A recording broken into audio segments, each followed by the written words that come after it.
The U.S. Central Command forces on Thursday conducted 7 self-defense strikes against 4 Houthi unmanned surface vessels and 7 mobile anti-ship cruise missiles that were prepared to be launched against ships in the Red Sea, the U.S. military said.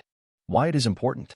The Iran-aligned Houthi militants, who control the most populous parts of Yemen, have launched a wave of exploding drones and missiles at commercial vessels in the Red Sea and Gulf of Aden, opens new tab in recent weeks, calling it a response to Israel's military operations in Gaza and a show of solidarity to Palestinians. The Houthi campaign has disrupted international shipping. The United States and Britain have recently launched strikes, opens new tab on Houthi targets in Yemen, and returned the militia to a list of terrorist groups.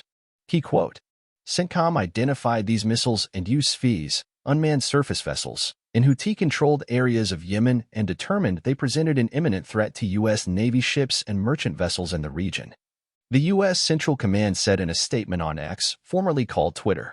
Context: Houthi attacks on ships in and around the Red Sea have slowed trade between Asia and Europe, raised fears of supply bottlenecks, and alarmed major powers that the Gaza war may become a regional conflict. U.S. President Joe Biden said in January that strikes on Houthi targets would continue even as he acknowledged they may not be halting their attacks. Israel's assault on the Hamas-run Gaza Strip followed a surprise attack by Palestinian Islamist Hamas militants on southern Israel on October 7 that killed 1,200, according to Israeli tallies.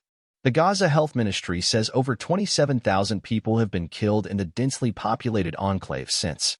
Many more are feared buried in rubble with nearly the entire population displaced. Israeli bombardments have flattened Gaza, which now remains on the brink of starvation. Reporting by Kanishk Singh, editing by Sandra Mailer and Leslie Adler.